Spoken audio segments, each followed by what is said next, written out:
Hello, everybody. There we go. Okay, my sound is working. Zach, test sound for me. Oh no, it's my output capture that's having a problem. Let's try that again. Okay, now you can hear Oopsie Zach. Hey, daisy. everybody. Welcome to a Wednesday afternoon here on Kobold Chats. I know that last week I told you all I was going to be disappearing for a bit, but I am back because we have hired a new content production manager, but they don't start till next week. So that means that this week you have to hang out with me again, but not just me, also another new face to Kobold Press, our new community and social media manager, Zach, is joining us today so that we can learn a little bit about Zach, because most of you actually, yes, that is Zach types in our Discord. You spent a lot more time actually with Zach than probably me altogether, and so I felt like maybe we needed to sit down, figure out what was up with Zach, ask some personal questions. Oh and get no. to the bottom of who Zach really is for all of you. No. We're here today to have a little bit of fun, to get to meet Zach, and more importantly, we're going to take that preview PDF of the pyromancy magic school that we had already kind of looked at, that is part of our Deep Magic 2 Kickstarter, and Zach's going to get to build a character today, and you're all going to get to help Yeah. Zach. So we've got fun stuff, and we've got a little bit of new things for you all. But before I dive too deep in announcements, I think it's really important for us to take a second to let Zach introduce himself. Zach, take a moment and tell everybody at home who you are. Hi guys, I'm Zach. I'm the little Discord gremlin that you see getting mad at you all the time at the weirdest hours of the night because I don't sleep. Yeah, I'm Zach. I do social media. I've been doing social media for about 3 years now. Previously come from like the esports and video game industry. That is, all that sort of stuff. Oh, people are asking for my blood type, social security number. Love all that. Yeah, I think my blood type's like O negative. I don't know. Oh, Um, you're a rare little baby. yeah. I'm a rare blood type. And then also a pyromaniac as of today's character building stream. So very excited for that. All right, so you've been doing this now, you said, for about 3 years. Oh, y'all, I didn't even turn my colored lights on. I just realized my walls are dark. Oh well, you get a dark dot today. Well, that's cool. So you said you've been doing social media for about 3 years now. You are a tabletop player, but you didn't really come out of the tabletop industry, correct? Yeah, so I've been playing D&D and like a ton of different tabletop games pretty much since like I was like 9 or 10 years old. It started out as like a family thing, like a thing that we would do once a week. And then I started talking to friends about it. They wanted to do it. And I was like, well, someone has to game master, right? And then eventually that just bled more and more until it became like a full-fledged thing that it's like a part of who I am. Yeah, now it's just like, yeah, no turning back, right? I definitely know how that story starts.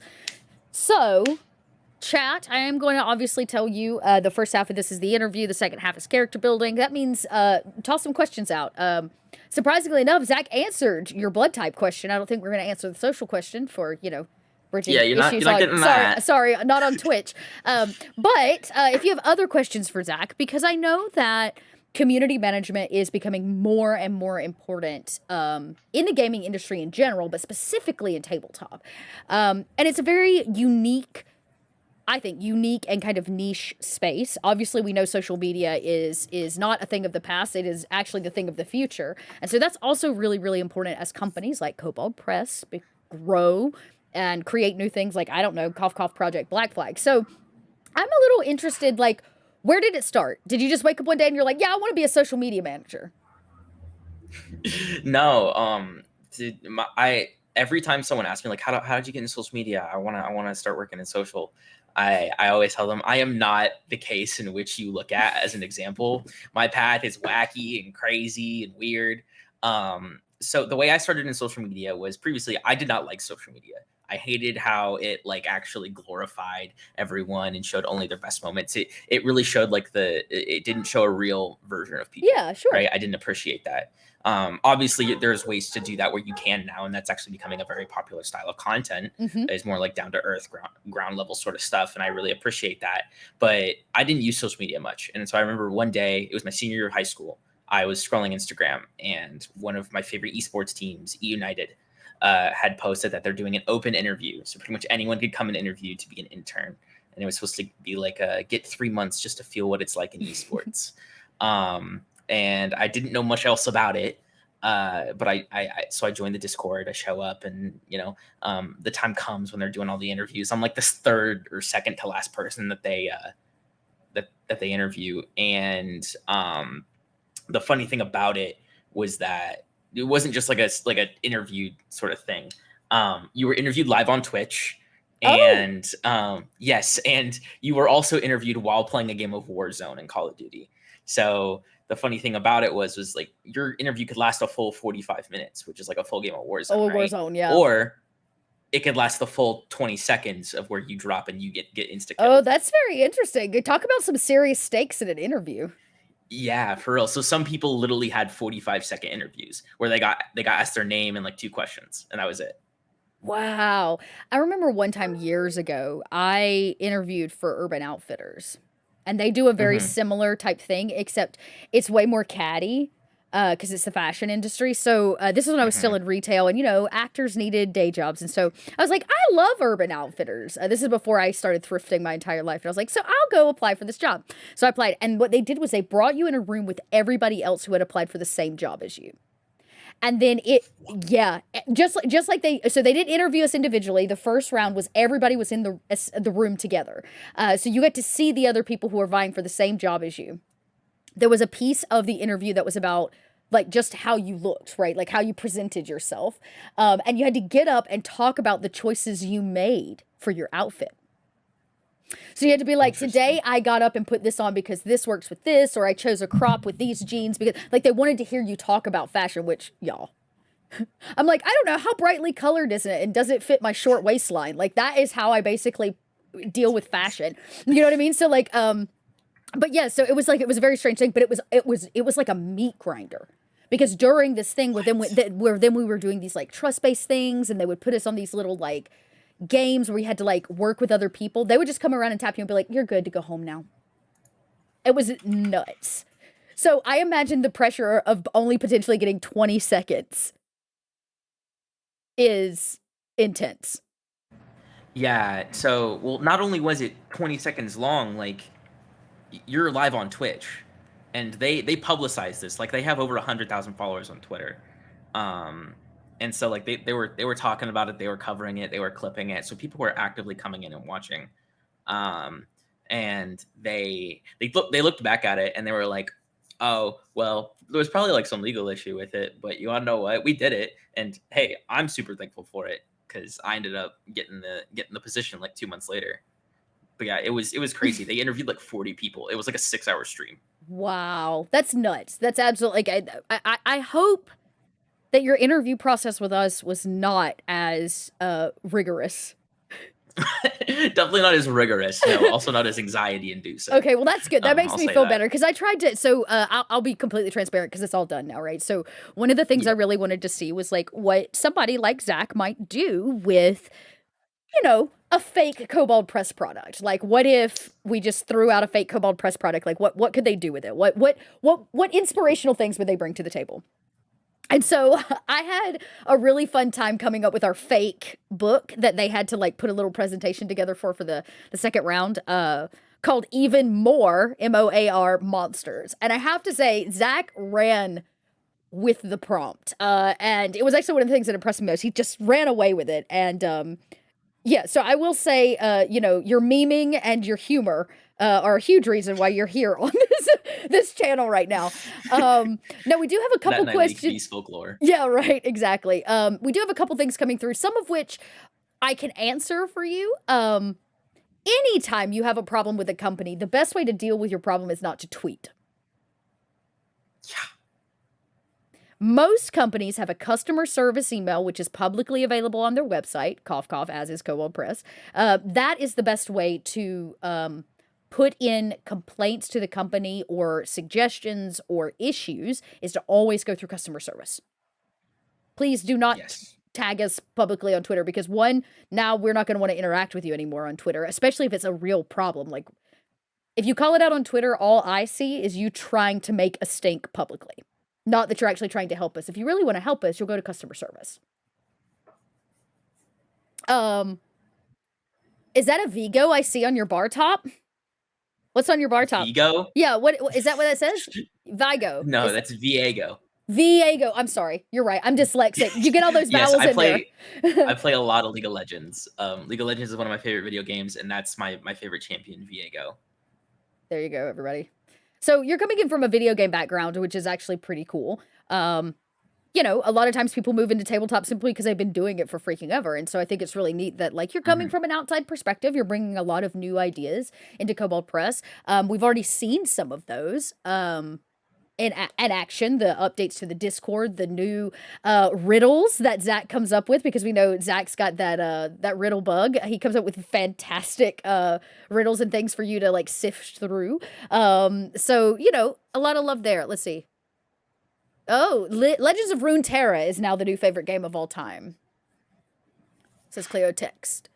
Let's see. Did I miss anybody's questions? Okay, we handled the dog question. We know you're a dog hater, and that's your neighbor's dog, not your dog. So I'm not a dog hater. I know you're not.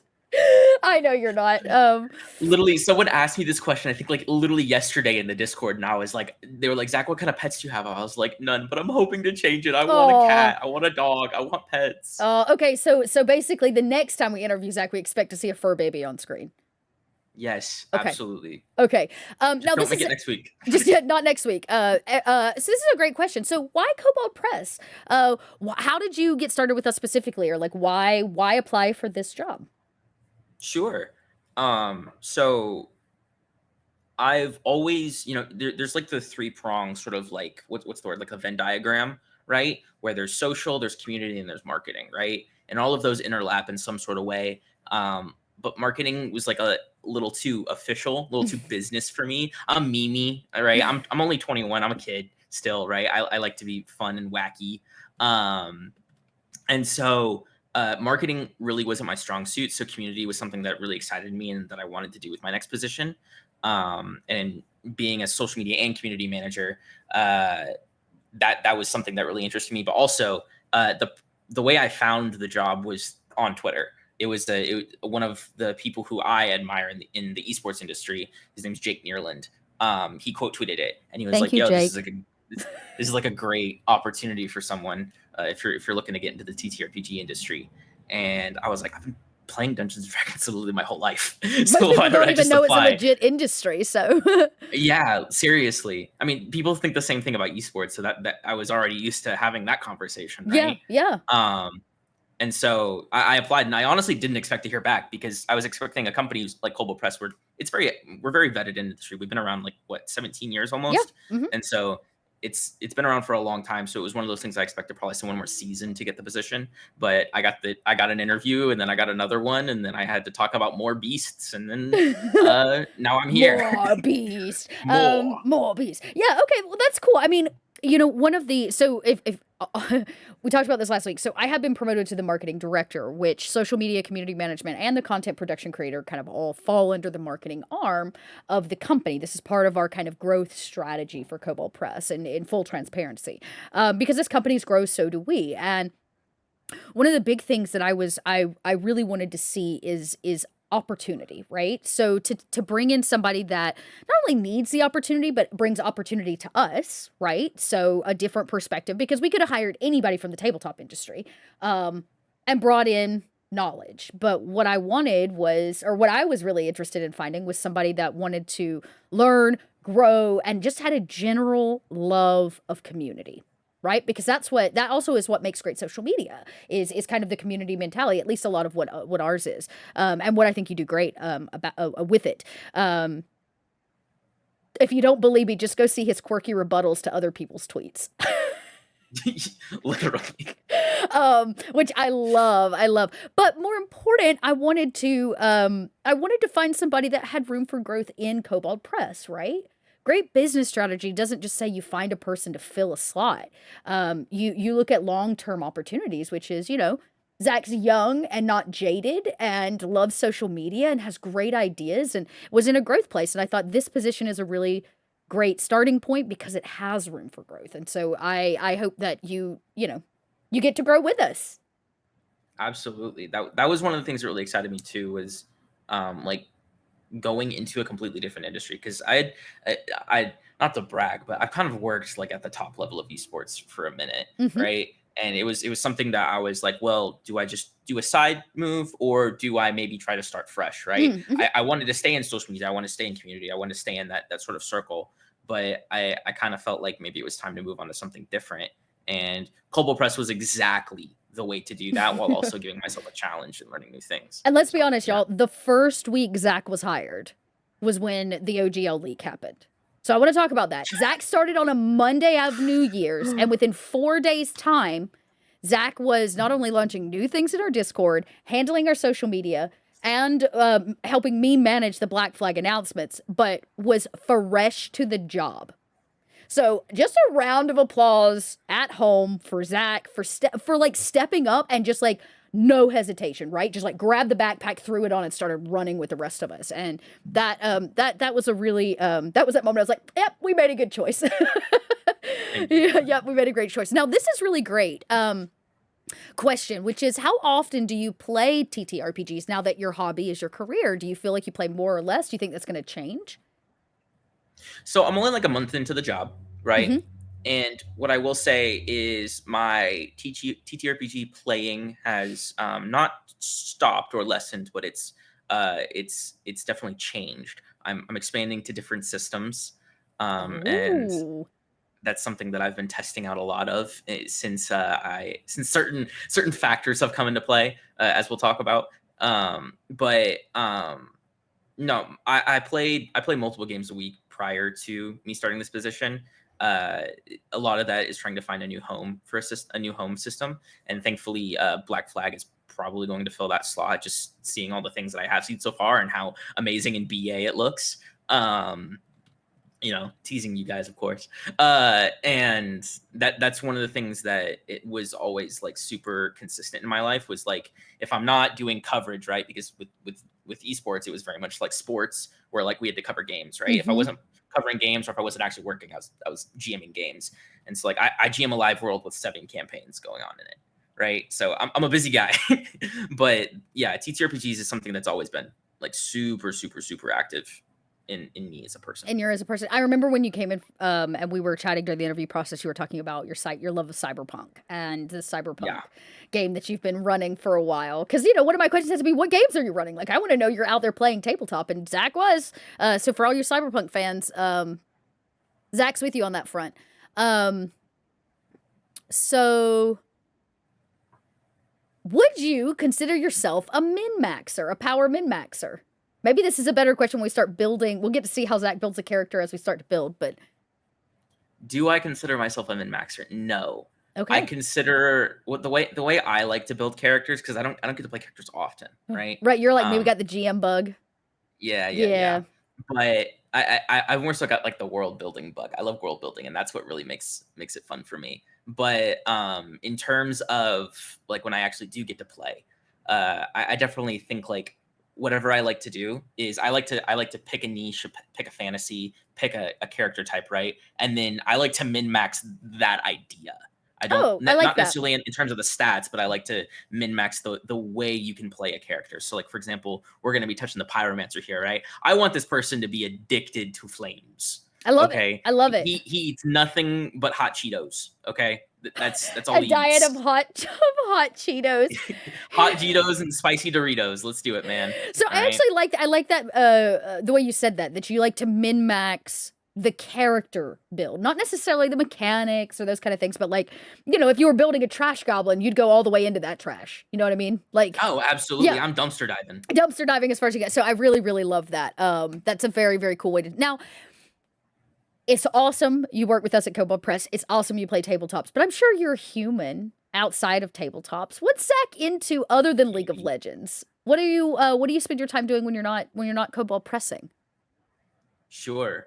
Well, I am a nerd, so if you guys haven't gathered thus far, I'm a big nerd. I love to read. I'm a big sci-fi fan. Mm-hmm. I play video games in general, right? A lot more than just League of Legends. Like you can see behind me, or on this side, is my favorite video game of all time, Jet Set Radio Future. It's a game that's older than me. We were just talking We about were it earlier just today. talking about it because they had a new announcement It's today.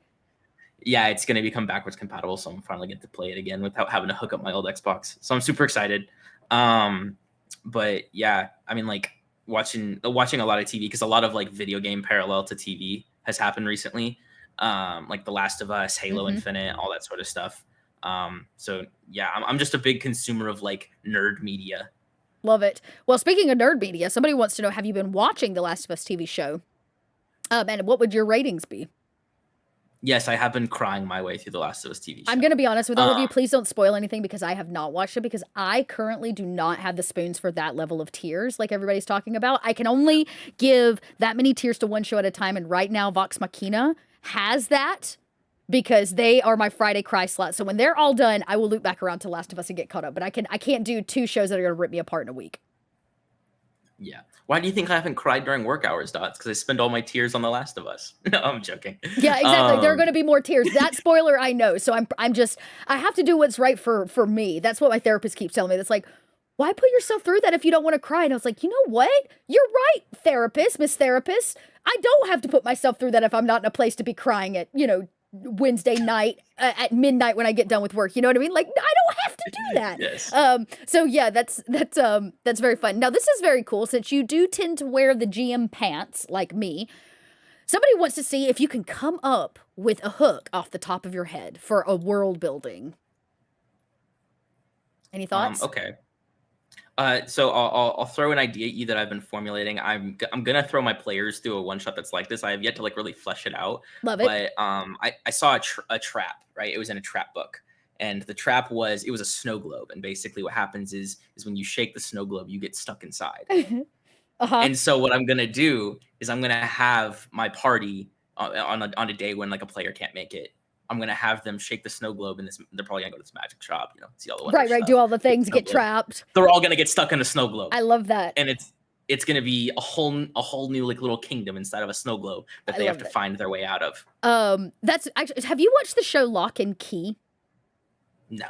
It's a Netflix show. It's actually pretty good, everybody. If you haven't watched Lock and Key, recommended by Dot. It's a good family friendly show too. So if you're looking for something that like you can watch with the kids, but the show actually, to start, I was like, I don't know, this is kind of cheesy Netflix. And then by like the end of season one, I was like hooked. I was fully hooked on the show, and I binged all 3 seasons. But they have an episode that's like that. It's kind of about a family, and this family comes from a group of, I guess you could call them masons or makers, that used to make these magical keys, and each of these keys would do something. So you could put like one in the back of your head and go into your head space, or each key does something different. One of them unlocks a door that turns you into an animal, and then when you come back through the door, you turn back into a human. So each of these keys had a specific thing. Well, yeah, one of the things is, of course, bad people all want these keys, like when they find out about it, right? So these kids from this family didn't know about the keys until recently when their father died, and they're kind of learning about their family lineage and their family history. And one of the things that the family created to keep one of the keys safe is a magic snow globe like that, which they actually use as a prison to trap their enemies.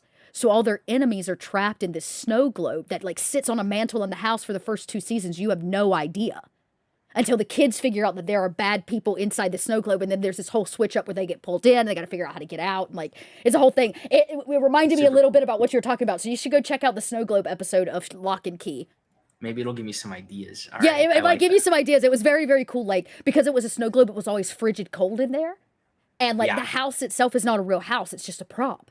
So they couldn't even get inside out of the snow because it's not a real house. It's just, so anyways, it was a very neat look at like a way to use a snow globe, and it made me think of that. So let's see. No more questions coming through. I got questions for Zach today. Are there any particular, let's see if I can tell you this. Some of these things we can and cannot answer as always. Are there any particular plans to work with or through game stores regarding promotions, posters? Yes, is how I can answer that question. Yes, is the answer. As the marketing director, yes, I can tell you yes. All right. Yeah. I can't tell you any more than that right now. We've got plans, all right? Just give us time. Is there a plan? Yes. Will it involve game stores? Yes. Yep. Can say yes. All right, cool. Well, what piece of GMing or DMing are you most proud of?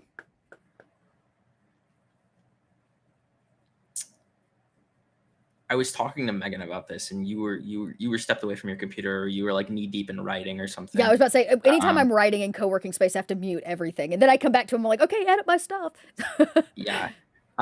So I talked about this to Megan, one of our editors, and she adored this little like moment. It's you know those moments where like everyone at the table just starts screaming in reaction to something that happens. It's one of those.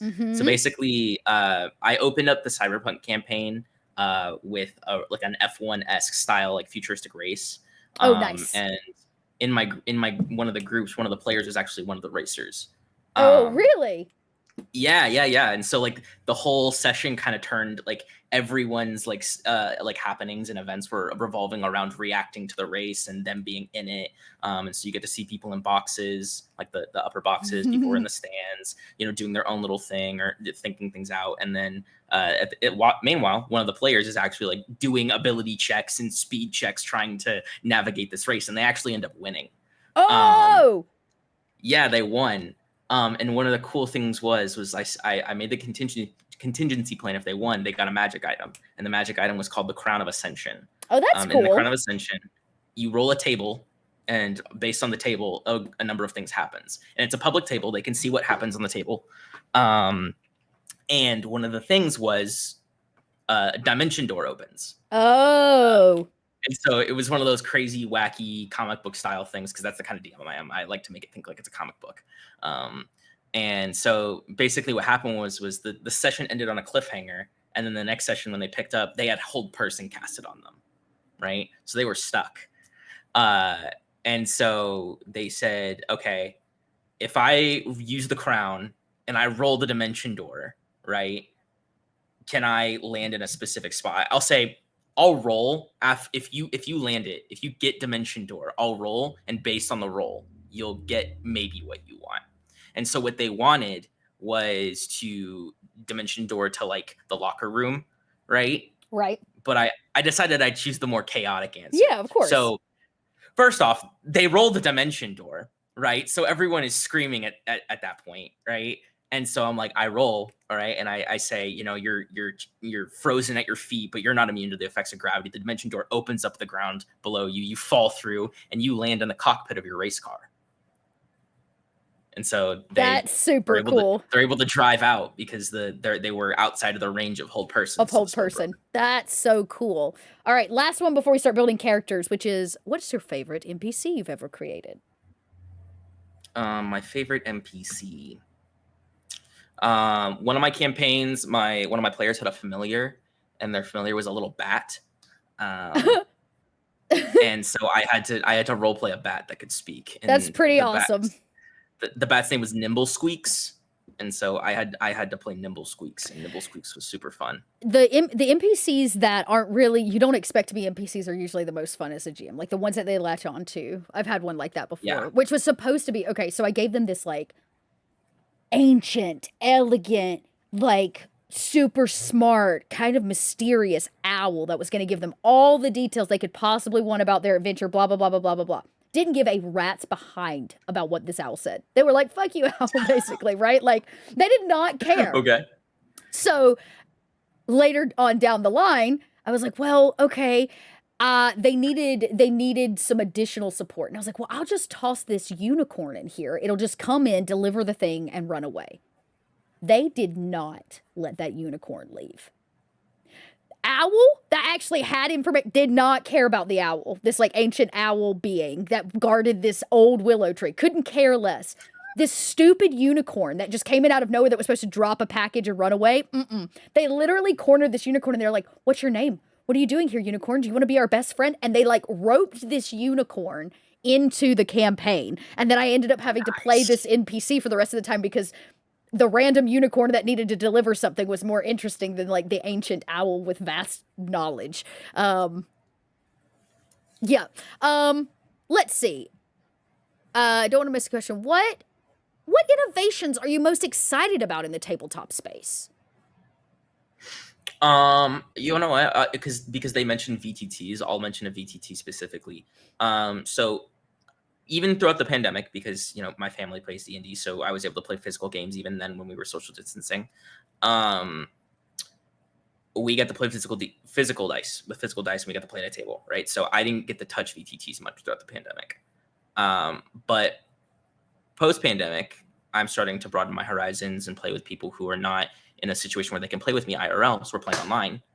And I'm a theater of the mind DM. I hate battle maps personally. I think that they are beautiful and that they provide a combat experience that is great. I personally don't like them. I don't use them.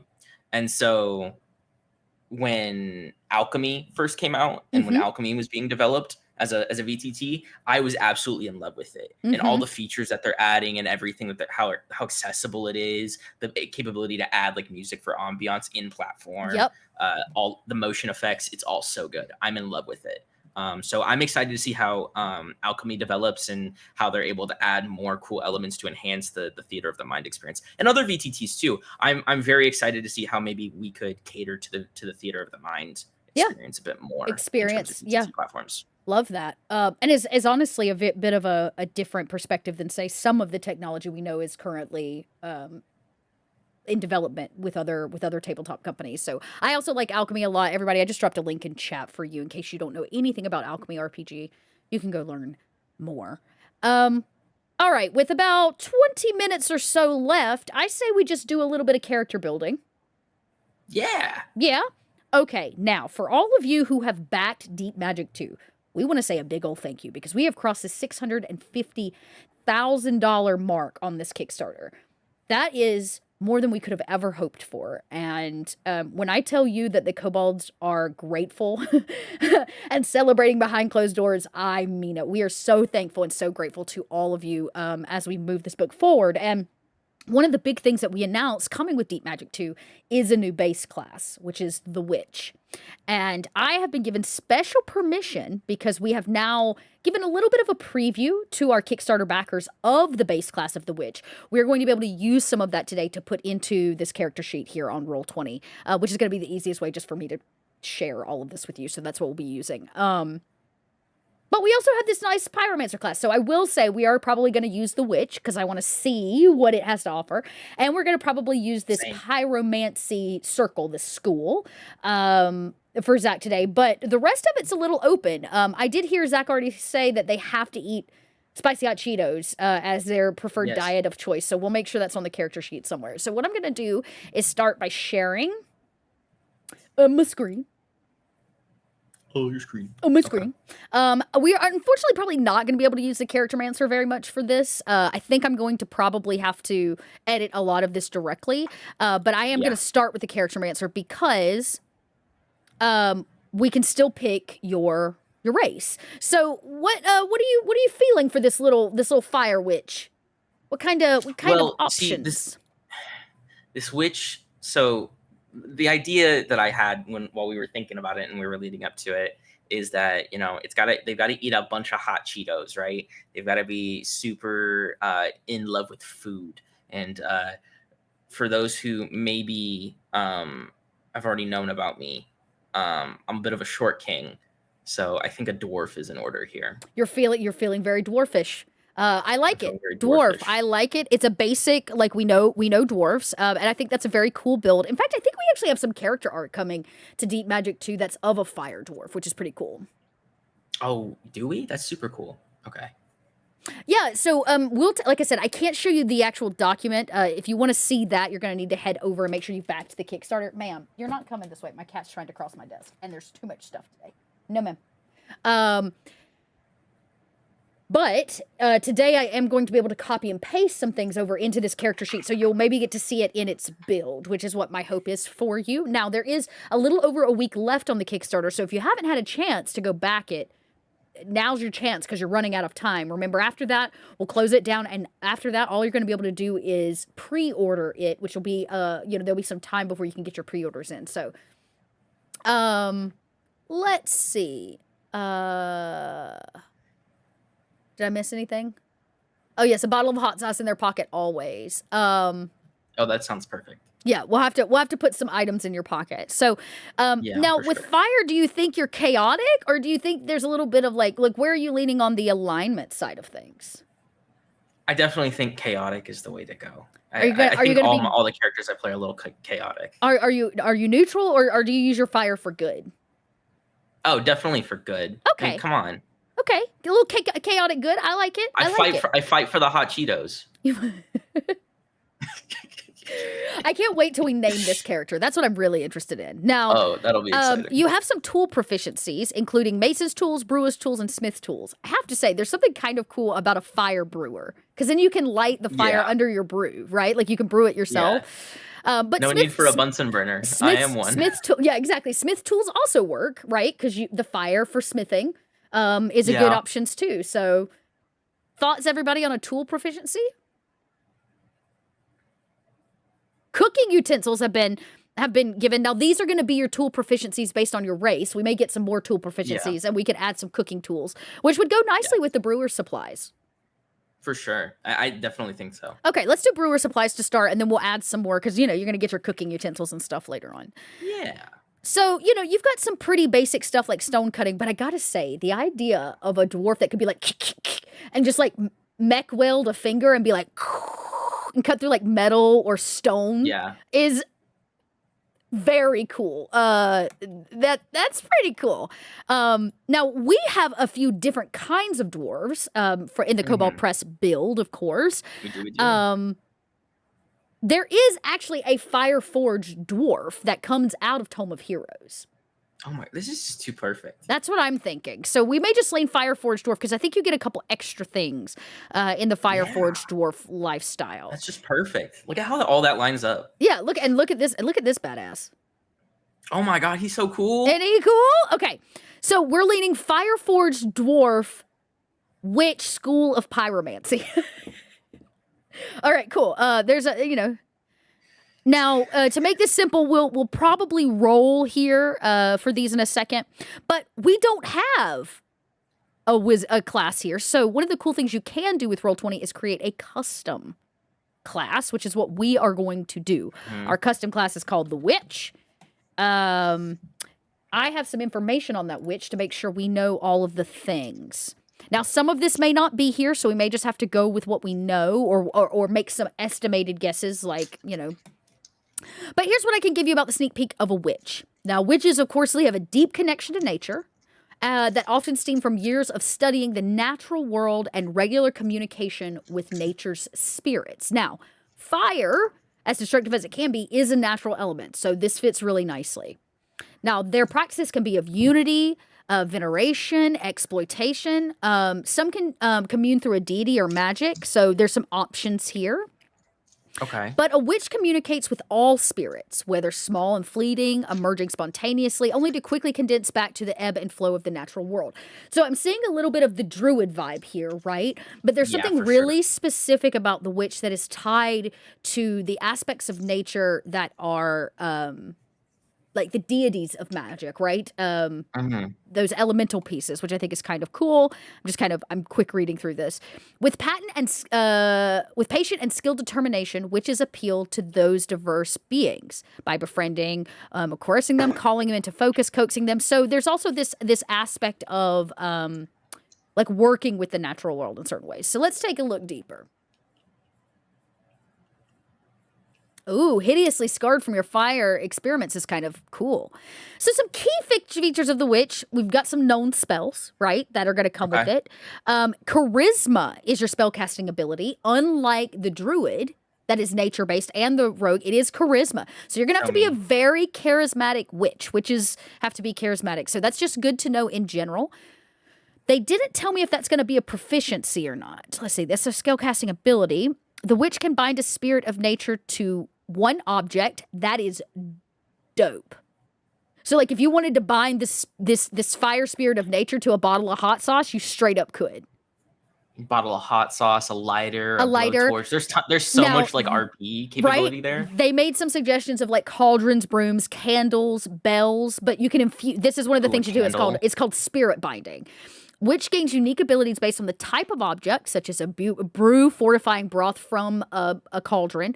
Or in this case, like if you were doing a candle in a ritual, it might get stronger because you're using your imbued candle for the ritual. Or flying on a broom in short bursts. At higher levels, the witch learns to bind spirits to more than one type of object.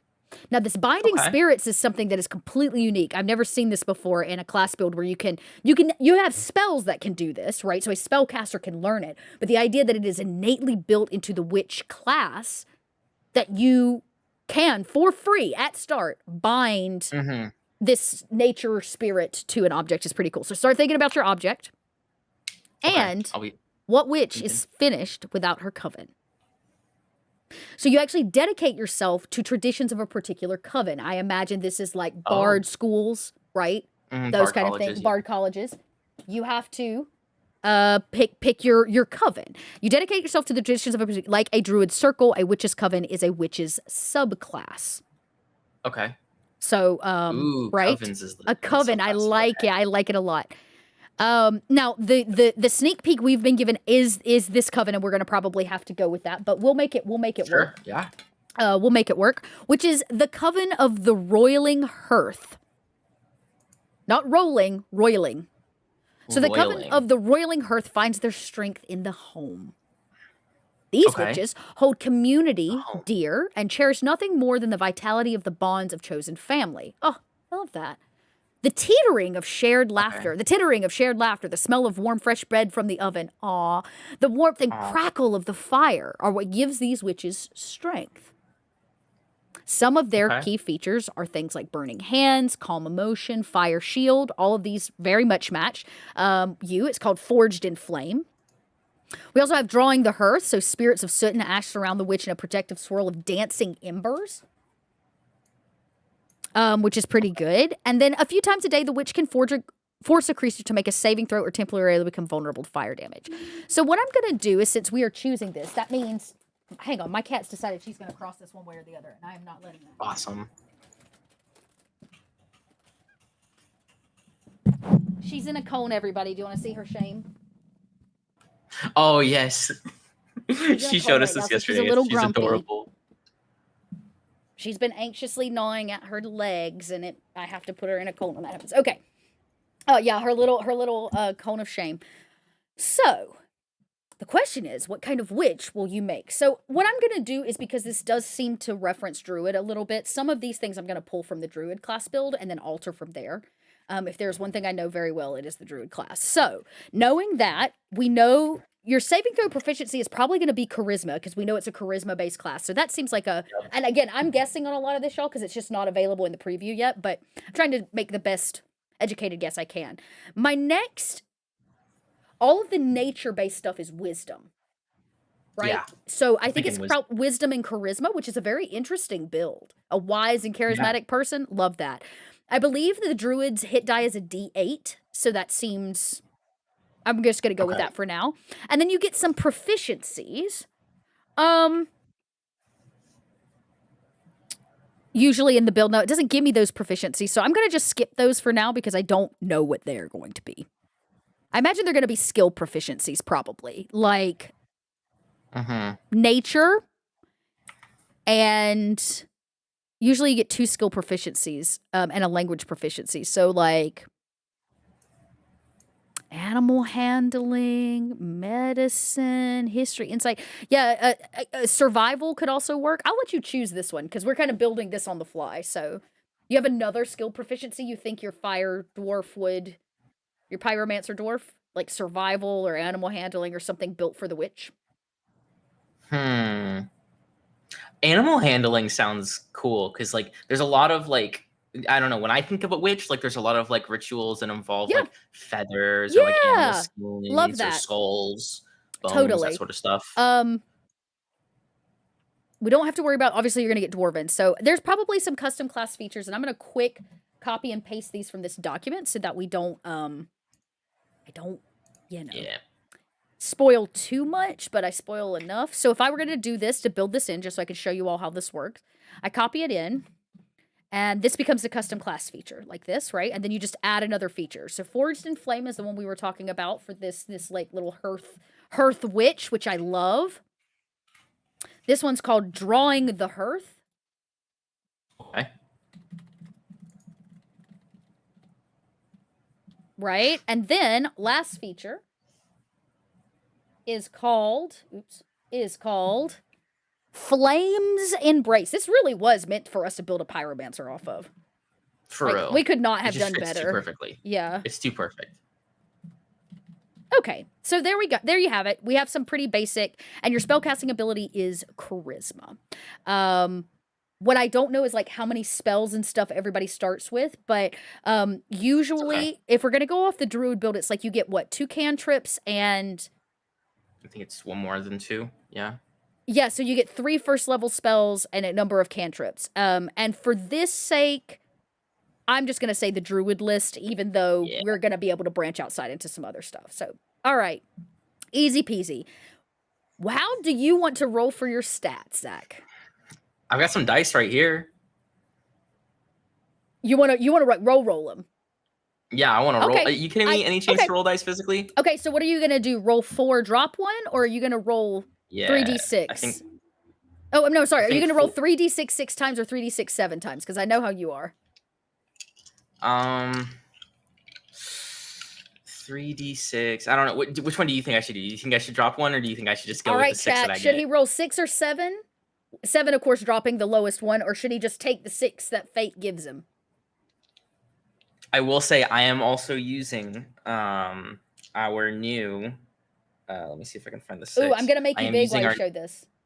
yes, I am using our new Ebon Tides dice. So there's some of the numbers.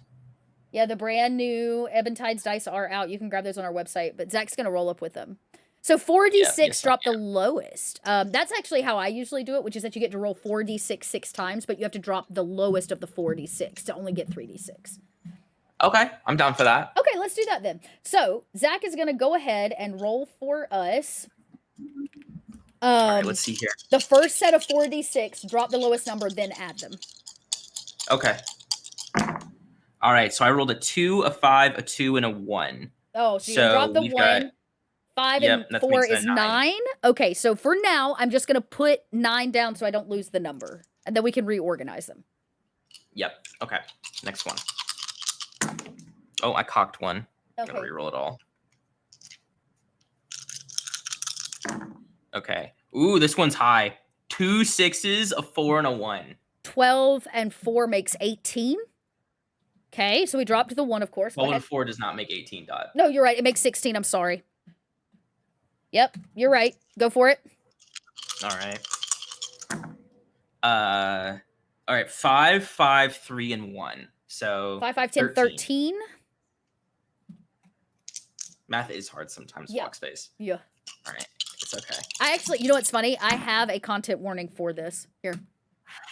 Oh, did it not come through? I usually have a content warning that says this channel, it may include math. I have a math content warning. All right. I rolled 2 6s, a 4, and a 2. So that's a 16 Another again? 16. Yep. Oh my gosh. For a first level character, not bad. I'll be interested to see what this dump stat for 9 is going to be. Yeah. Okay. 2 5s, a 4, and a 1. 2 5s and a 4, so 14.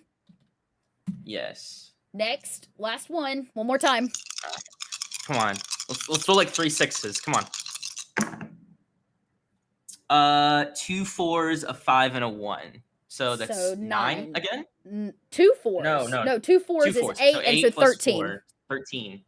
Okay, so we can math. All right, so here are the numbers. Now, where do you want to actually put them? So I think I got to be kind of stupid, right? Because I only eat hot Cheetos, so I must not be very intellectual. Okay, so you want to do your dump stat at 9. Yep. Okay.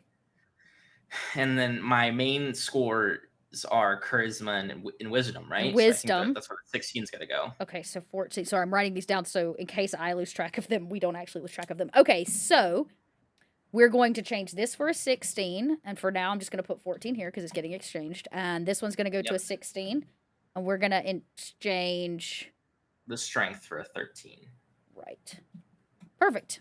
All right. And so I think honestly here, I swap my dex and my con because I want to be a little bit healthier. Okay. So you want to do 13 dex? Because 14. I like cooking. I like family events. I probably got a bit of a pot belly on me. I'm a dwarf. Okay. You know? Okay. I'm a little bit hardier. Yeah, and remember, you will, based on the dwarf build, get a boost, I think, to con and strength, right? Because that's what the build for dwarf, the racial build is. So you're going to get a boost. So really, intelligence is your dump stat store.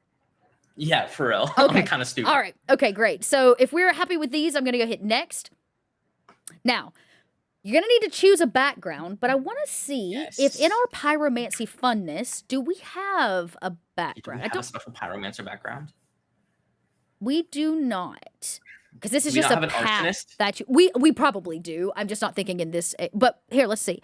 We have all kinds of stuff. Desert runner, faction agent, Just read a chat. It says failed IDK. Does it merchant. Cheeto? I mean, you could go the route of doing something like a cook. Yeah, is there like a chef? Yeah, there's got to be something here for cooking. A gambler.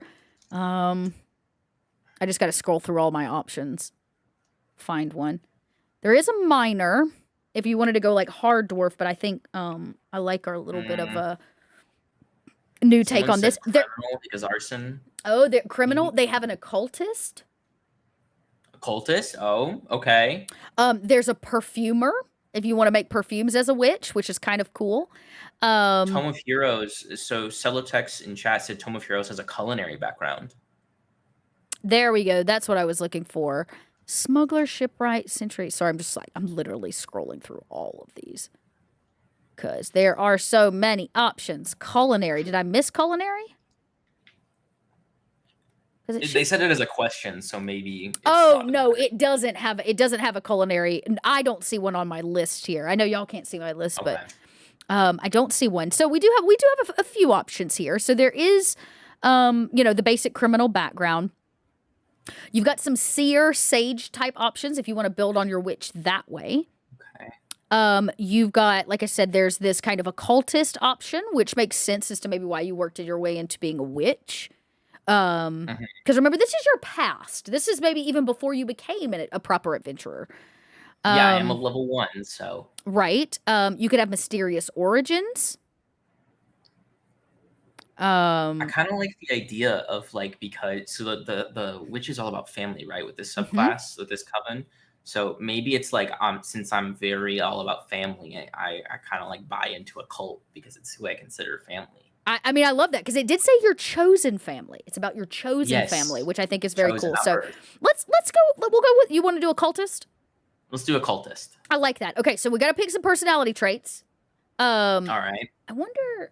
Okay, so some of these personality traits, I always ask questions, especially if I think I could learn something new. I believe every superstition I hear. The things I know give me nightmares. Nothing makes me happier than explaining some obscure lore. I startle easily. I perform a host of rituals throughout the day that I believe protect me from occult threats. I never know when to give up, and the more someone refuses to believe me, the more I'm determined to convince them. Now you get 2 of those. I like those last 2. I never know when to give up. Yep. And the more someone refuses to believe me, the more I'm determined to convince them. Yes. What, you don't think this fire is hot? I will show you. Yeah. This fire is hot. Now, can't take the heat, get out the kitchen. Yeah, can't take the heat, get out. So now you have to choose an ideal. So domination, which is, of course, with the power I unearth, I will take revenge on somebody that's wronged me. Now, the neutral option is knowledge is never good or evil. It's simply knowledge. The good option is this dark knowledge can be made good if used properly. That kind of hints at this idea that fire is always about destruction, but maybe it's not just maybe about I'm trying to use it for something more than just destruction. Right? Because really in the circle of things, we know that like when you want a field to grow back stronger, what do you do to it? Yeah. You burn it away and it comes back stronger. So maybe there's like a different perspective. And if you want the chaotic option is truth. Nothing should be hidden. Truth is all that matters, no matter who it hurts.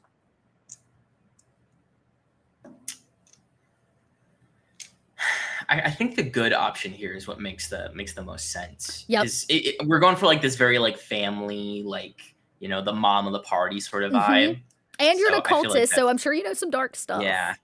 Okay, I like that. Like there's darkness there. Yeah, but it's there's not a little bit of a at the redemption ideal there of like, we can redeem the dark stuff to be good. Now you got to have a bond. I firmly believe in bonds. So your one or more secret organizations are trying to stop you. And you must be close because, which means you must be close to the truth. Your studies come before anything. No theory, however unbelievable, is worth abandoning without investigation. I must uncover the truth behind a particular mystery, one my father died to protect. I travel with companions because I have a reason to believe they are crucial to the future.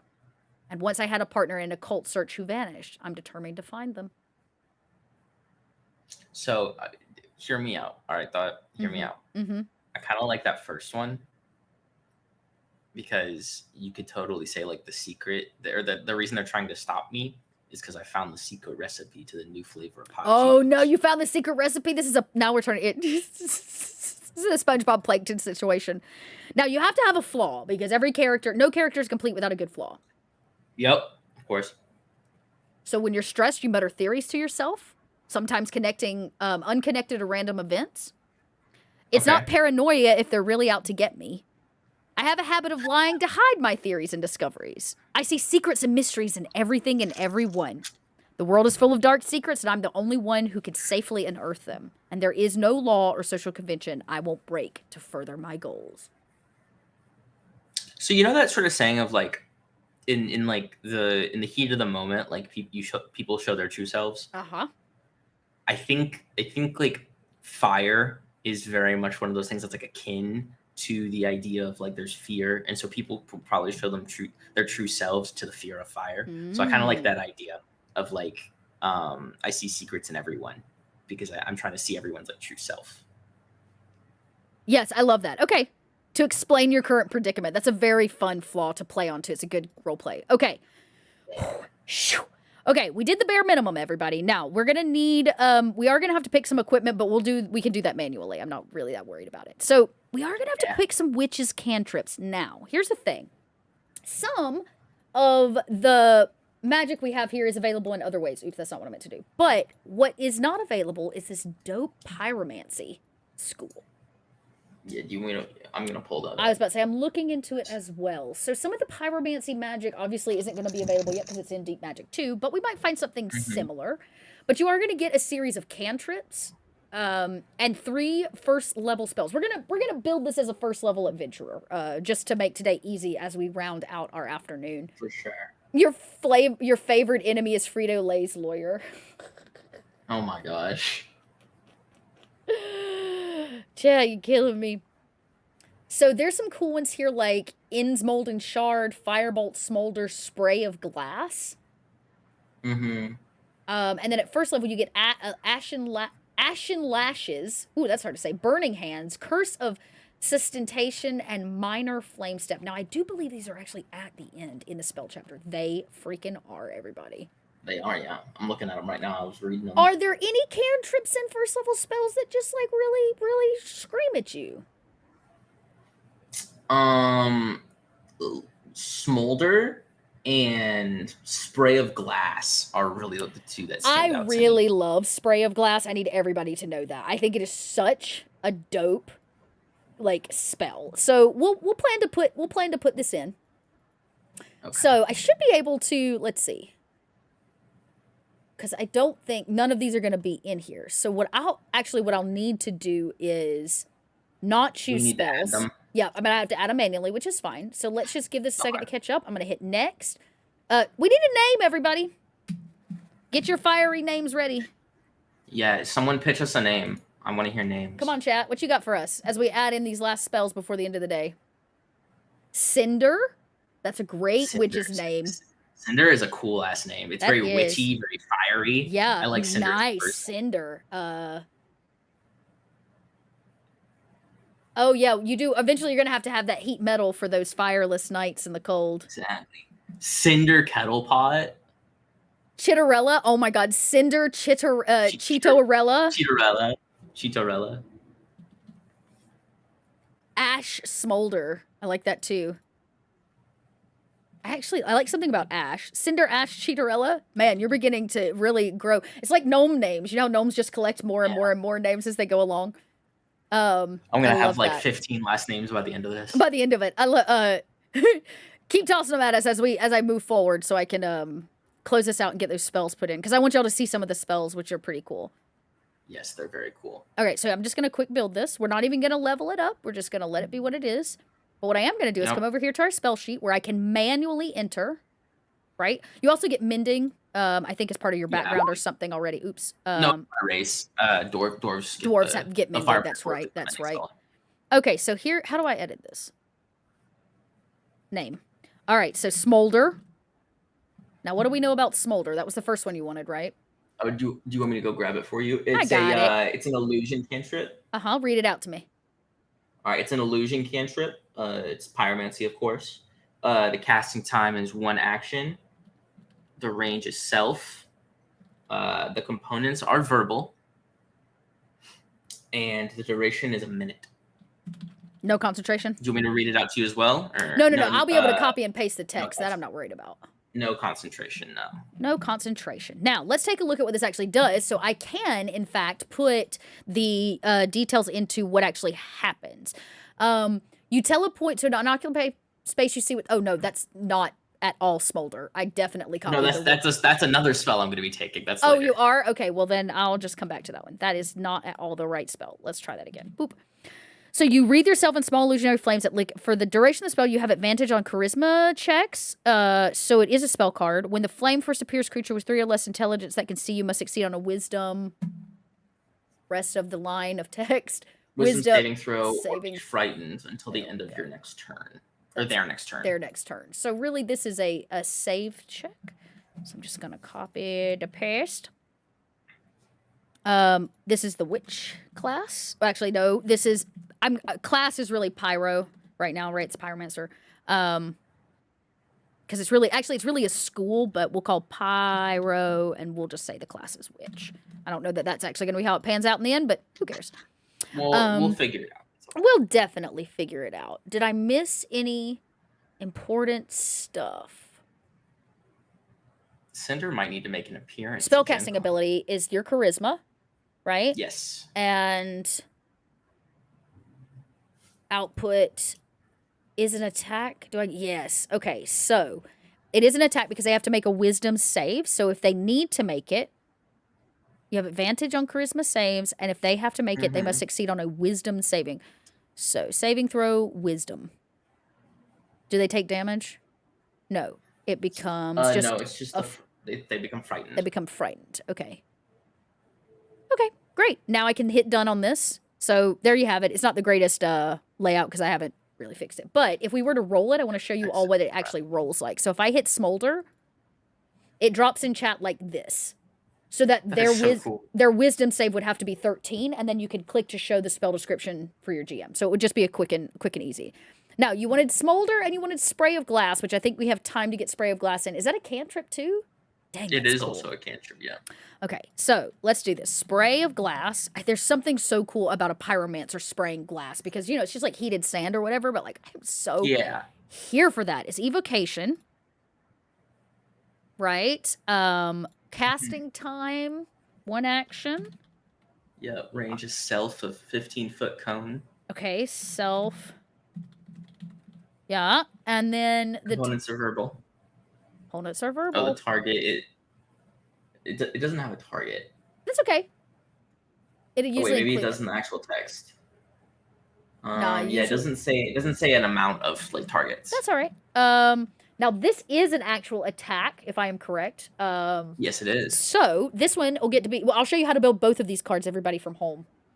One that's a save and one that's an attack, and then we'll call it a day and make sure we don't have any last-minute questions for Zach. So, the spellcasting ability on this is Charisma. It is actually an attack, so we'll put it in again. The spell attack is... What does it say? It's 1d4. Yes, but is it the glass is going to be a ranged attack? Oh, yes, it is ranged, yeah. Yeah. Not a saving throw. They don't get that. The output attack, the spell attack is ranged. The damage on it, so they have to succeed. So you got to put all this in. They have to succeed on a saving throw of dexterity or take 1d4 slashing damage. So damage, 1d4. Right? Slashing. And then we say disadvantage on the first attack roll it makes before the end of its next turn. I don't think I have a way to actually put that in, but it's in the description, so I think we're okay. And then what you do is you can up this every, I believe, casting level. Add ability mod to damage or healing cantrip progression. Cantrip dice. Right? Isn't that how that progresses? Because it becomes 2d4, 3d4.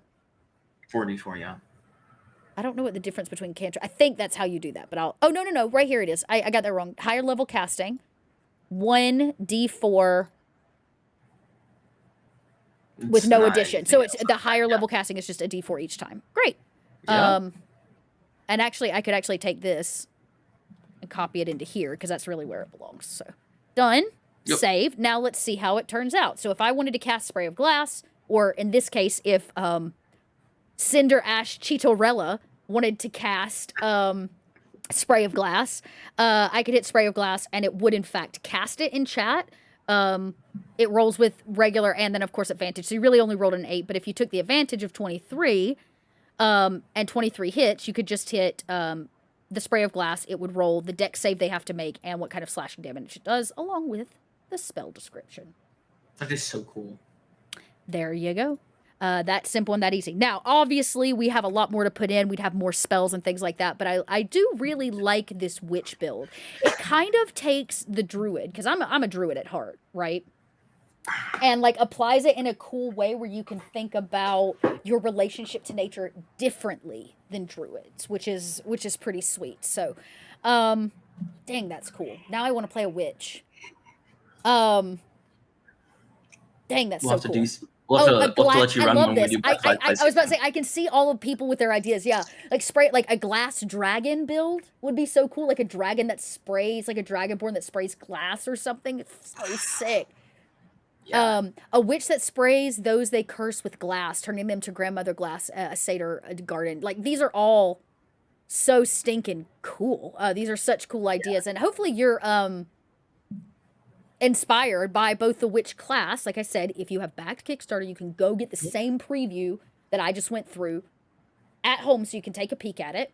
Obviously more is coming and everything is always subject to change until final print, but you get you a good idea. Yep.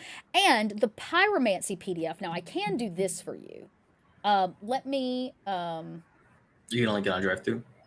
No, I got a PDF of it right here. Oh, okay, I'll just show a quickie I'll just show this so that everybody can see. So there is a Deep Magic one. I'm gonna have to, you're gonna have to watch my screens come up here for a second. Okay.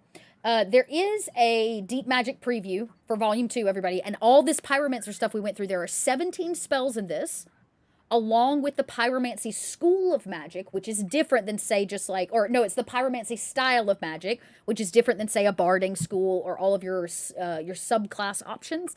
It kind of gives you, and it's one of the things I really love, the circles of magic. They give you these kind of like ways to work into learning magic. It's like, I might be a druid, but I'm really obsessed with fire, so I want everything there is to do with fire magic, and so you kind of work your way through it.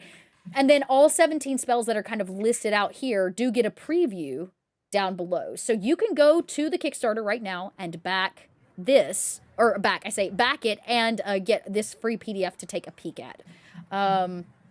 Okay, I'm done talking for a hot minute. Zach. Yes. Guess what? Chicken butt. Tell us who you are, where they can find you, what you're up to. Yeah. Let me think. Yeah, my name is Zach. You can find me on Twitter at ZachTypes_. I'm in the tweet that tweeted about us, so you can just follow me there. You can also follow Kobold Press and Black Flag on Twitter and Instagram and all the other social media. Kobold Press at Kobold Press on all social media, and Black Flag at Black Flag RPG on all social media. Very excited to finally, get deeper into those and show you guys some actual mechanics and play testing. Yeah. Very hyped for it, and hopefully we can even get some of the staff coming in for some games, and we can get some. I imagine we're going to see a lot of the staff play, and hopefully all of you will too. We mentioned that we've had like 28,000 of you interested in playtest. I'm here to remind you all once again, playtest is coming. I promise. If you have submitted the form, we have received it. You do not need to check back up with us. I promise. We're just not in a place to release anything to you until later in February. But it's coming. It's coming. So keep an eye on your email. Keep an eye on our social media. And if you haven't signed up for playtesting, you need to do that. If you want to playtest it, it's not going to come to you unless you sign up for the form. That is how we are contacting you. So head over to the website. Go find that form. It's all over our Discord. It's all over our social media. It's on every Black Friday blog post we have put out thus far. Go find that link and get your form in, because when the playtest drops, The first people to receive it via email will be the people that signed up on that form. Okay, that's it. That's all I have to say. Zach, thank you so much for coming to chat with me. Thank you so I much know for that having me. we get to spend all day together, like we get to co-work and stuff, but you know, everybody else needed to see how awesome you are, and get to see your face as we you know, Kobold Press continues to grow, and a lot of people are hanging out with you in the Discord, and so they needed to take a second to get to see put a face with a name. So there you have it. Other announcements I need to make for this week. A massive, big, huge announcement is coming for Project Black Flag this Friday. That is all I can say about that. Many of you have had questions of what, say, this new unique core fantasy system might look like, what changes we are making.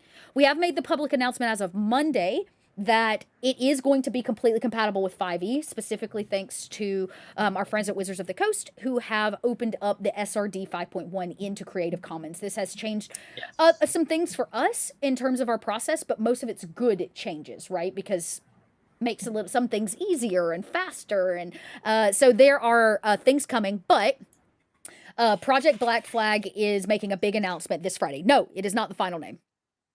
Code name. Yep.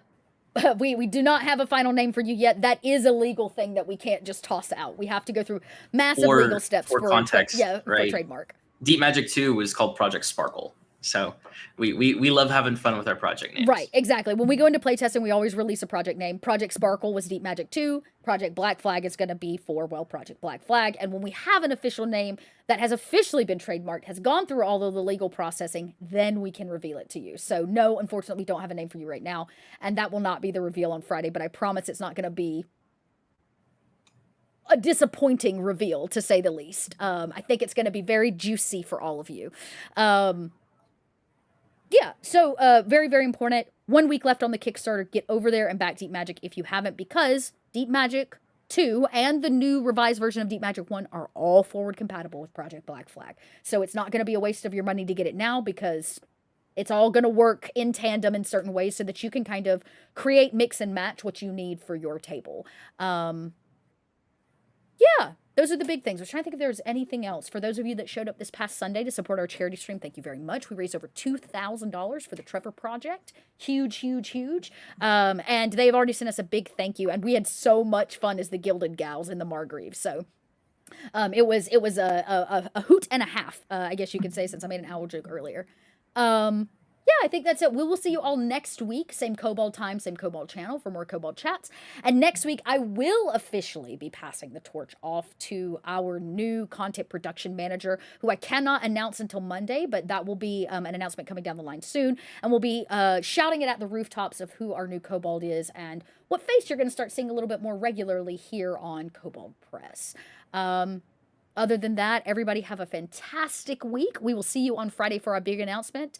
Yeah. Until then, I don't know. Don't do anything the kobolds wouldn't do. Bye, everybody. Bye, guys.